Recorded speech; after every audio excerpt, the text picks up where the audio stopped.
Market काफी अच्छा open हुआ, 25,000 के लेवल पे कल क्लोज हुआ था। आज के दिन ओपन भी 25,074.45 के आसपास ओपन हो गया एंड उसके बाद आज के दिन एक बार भी लाल निशान देखने को नहीं मिला।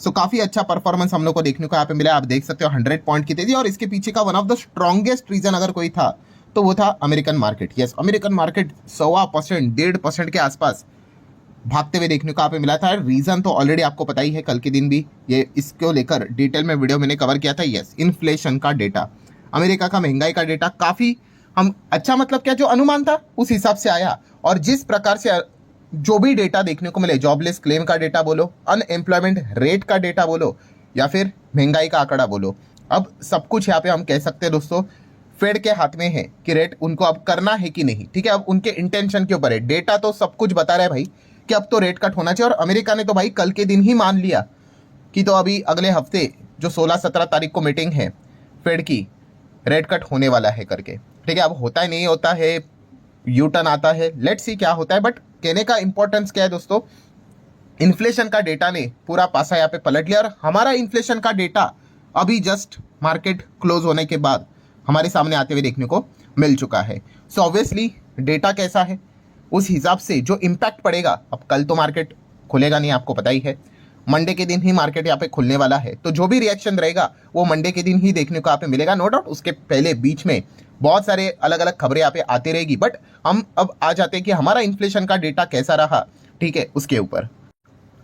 सो दोस्तों स्टार्ट करते सबसे पहले डायरेक्टली न्यूज़ के साथ। जैसे कि अगर हम लोग यहाँ पे बात कर ले, ठीक है, लास्ट टाइम 1.6 के आसपास कुछ, तो 1.55 1.6 ऐसा देखने को मिला था एनीवेज। बट आप यहाँ पे देख सकते हो अनुमान कितना था इस वक्त का, 2.1% के आसपास, और एक्चुअल में डेटा कितना आया 2.07, मतलब ऑलमोस्ट 2.1 के ही करीब। बट जो अनुमान था उससे कम देखने को मिल गया, और इन्फ्लेशन का डेटा अनुमान से कम आना अच्छा कि बुरा? ऑब्वियसली अच्छा। हाँ, अगर वो अनुमान से बहुत ही कम आ रहा है, अगर 2% के नीचे वाली अगर बात है, तो फिर हम कह सकते कि थोड़ा सा मतलब सावध यहाँ पे रहना चाहिए। बट वो चीज़ छोड़ दीजिए, ये जो डेटा देखने को यहाँ पे मिला है दोस्तों, इतना ही मैं आपको कह सकता हूँ, यस, शानदार डेटा हम लोग को देखने को यहाँ पे मिल रहा है। हमेशा इन्फ्लेशन आप सभी लोगों को यहाँ पे पता ही है दोस्तों, 2% तक होना चाहिए एंड 6% के ऊपर जाना नहीं चाहिए। और सबसे बेस्ट अगर कोई माना जाता है चीज़ तो वो होती है 4% पे, ठीक है, बीच वाला। सो फिलहाल आप देख सकते हो दोस्तों, हम 2% के नीचे भी यहाँ पे है नहीं, वापस 2 के ऊपर यहाँ पे आ चुका है। एंड बेस्ट पॉइंट कौन सा है, जो अनुमान था उससे भी थोड़ा कम परफॉर्मेंस देखने को मिल गया, एंड स्टिल 2 के नीचे नहीं। सो काफ़ी काफ़ी काफ़ी बढ़िया डेटा देखने को मिल गया। और इसके पहले जितने भी डेटा है, सभी के सभी डेटा काफ़ी अच्छे हम लोग को देखने को यहाँ पे मिल चुके हैं। ठीक है, मतलब ये लाल रंग क्या दिखाता है कि जो एक्सपेक्टेशन किया गया था उससे यहाँ पे नीचे इन्फ्लेशन देखने को मिल गया, और ये एक काफ़ी अच्छा इंडिकेशन यहाँ पे देता है। सो लास्ट टाइम हम लोगों ने एक बार देखा था कि फर्स्ट टाइम कि भाई डेटा 2% के नीचे जा चुका है। बट जैसे मैंने कहा कि एक बार जाके नीचे कोई फर्क यहाँ पे नहीं पड़ता, अगर बार बार जाएगा तो थोड़ा सा फिर विचार भी यहाँ पे करना पड़ेगा। ठीक है, एकदम से ही नीचे जाना इन्फ्लेशन का ये अच्छा संकेत होता है नहीं। एंड फाइनली अभी आप देख सकते हो 2.07 का इन्फ्लेशन हम लोग को देखने को यहाँ पे मिल चुका है। देन दोस्तों अगर बात करें, अभी ये कौन सा डेटा हम लोग को देखने को मिला है, ऑब्वियसली अगस्त मंथ का डेटा। ठीक है ना, अगस्त मंथ खत्म होता है, उसी का डेटा तो सितंबर में आता है। ठीक है, सितंबर का डेटा अक्टूबर में आ जाएगा। सो अगर हम लोग यहाँ पे बात कर ले तो Q2 को लेकर हमारे पास अब 2 मंथ का डेटा सामने यहाँ पे आ चुका है। कौन सा, जुलाई एंड अगस्त। आप देख सकते हैं 1.55 एंड 2.07। एंड Q2 का एस्टिमेशन कितना यहाँ पे दिया था आरबीआई ने, तो आप देख सकते हैं एमपीसी की अभी जो लेटेस्ट मीटिंग यहाँ पे हुई थी, तब आरबीआई ने यहाँ पे बोला था कि Q2 में जो जीडीपी इन्फ्लेशन का डेटा आएगा वो रहेगा 2.1%। ठीक है, सो ऑलरेडी हमारे पास 2 डेटा अवेलेबल है, तो लेट्स सी कि 2.1% तक डेटा आने के लिए अब अगला जो डेटा है वो कितना यहाँ पे हो सकता है या फिर होना चाहिए, जिस चीज़ के चलते मतलब आप कह सकते हैं मार्केट के ऊपर कोई नेगेटिव इंपैक्ट ना पड़े। तो इसके लिए हमें क्या करना पड़ेगा, कैलकुलेटर ओपन करना पड़ेगा। बेसिक जो सेकंड थर्ड स्टैंडर्ड में एवरेज सिखाया जाता है वही हम लोग यहाँ पे करेंगे। तो चलिए कर लेते हैं इसको।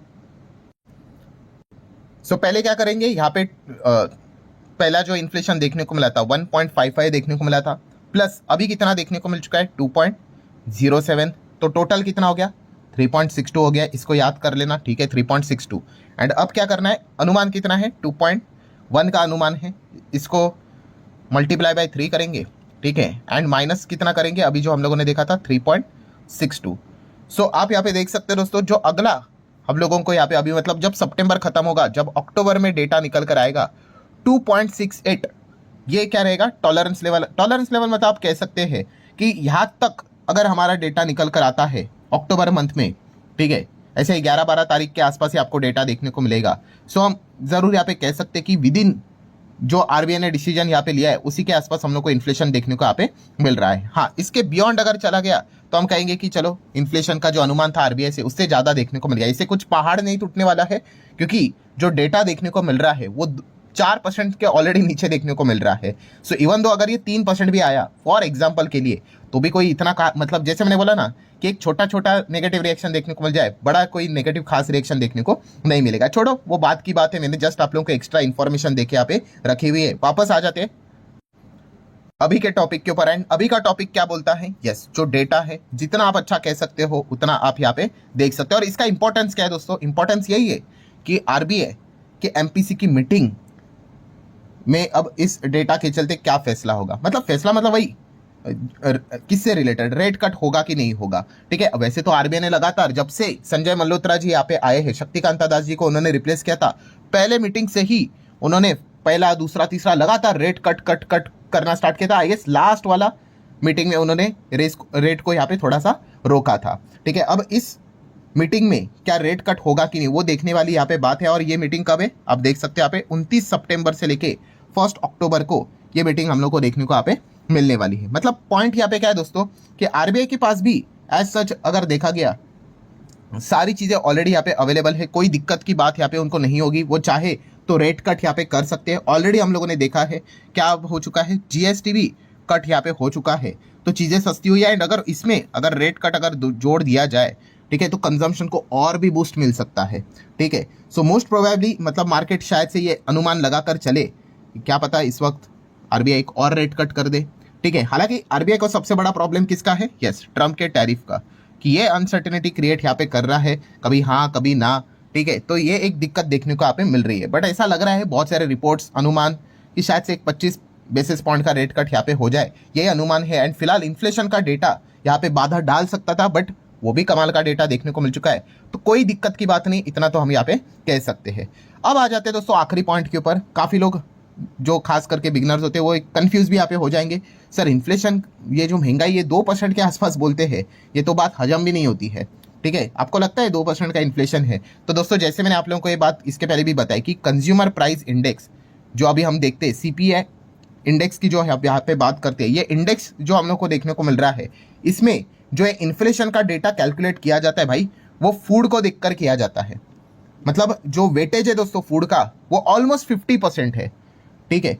सो जो बाकी की चीजें जो हम लोग को देखने को मिल जाती है, खास करके लोग आर्ग्यूमेंट यही करते हैं जो कि बिल्कुल वैलिड है कि सर एजुकेशन का इन्फ्लेशन देख लो, हेल्थ का इन्फ्लेशन देख लो, ठीक है, मतलब छप्पर फाड़ इन्फ्लेशन देखने को मिल रहा है और ये 2% बता रहे हैं। तो जो सीपीआई इंडेक्स का जो फॉर्मूला है उसमें भाई फूड एंड बेवरेजेस उसका 50% वेटेज है। मतलब क्या है कि खाने पीने की चीजें अगर यहाँ पे सस्ती हो जाती है तो ऑटोमेटिकली इन्फ्लेशन भी आपको नीचे देखने को मिलेगा, और खाने पीने की चीजें जिस दिन महंगी होगी तो आपको इन्फ्लेशन भी बढ़ते हुए देखने को मिलेगा। तो यही चीज हम लोग को फिलहाल तो देखने को मिल जाती है। आप चाहो तो बाकी आइटम्स भी यहाँ पे देख सकते हो, ठीक है। एंड अगर जो लोग पूछते हैं कि हेल्थ केयर एजुकेशन किस में आता है, तो ये मिसलेनियस में हम लोग को देखने को मिल जाता है। मिसलेनियस में आप यहाँ पे चेक कर सकते हो, हेल्थ सेक्टर का वेटेज है 5.89%, एजुकेशन का है 4.5% के आसपास, ठीक है। इसीलिए ये कितना भी यहाँ पे बढ़े तो ओवरऑल इन्फ्लेशन को यहाँ पे हम लोग को कोई बड़ा इंपैक्ट आते हुए देखने को नहीं मिलता है। अगर इन्फ्लेशन अगर आपको ऐसा लगता है एकदम जोरदार यहाँ पे अगर कभी भागेगा, ऐसे फॉर एग्जांपल ये तभी पॉसिबल है जब फूड एंड बेवरेजेस का इन्फ्लेशन एकदम छप्पर फाड़ के ऊपर चला जाए, तभी वो चीज़ पॉसिबल है, ठीक है। अन्यथा अगर बाकी की कोई भी चीज़ें कितनी भी महंगी हो जाए, ठीक है, ओवरऑल सीपीआई डेटा के ऊपर उतना हम लोग को इंपैक्ट आते हुए देखने को नहीं मिलता है। सो ठीक है दोस्तों, what's the final conclusion? Conclusion is very simple कि इन्फ्लेशन का डेटा देखने को मिल चुका है, अनुमान से बेटर ही देखने को मिल चुका है। अब मंडे के दिन क्या मार्केट में इस डेटा को लेकर क्या एक और धमाका यहाँ पे होगा, ठीक है, ये एक देखने वाली यहाँ पे बात जरूर होगी, ठीक है, क्योंकि मार्केट शायद से थोड़ा अनुमान लेकर चले कि एक रेट कट तो यहाँ पे हो ही जाएगा, ठीक है। तो लेट्स सी, मंडे का दिन ही इस सवाल का जवाब हम लोग को यहाँ पे मिल जाएगा।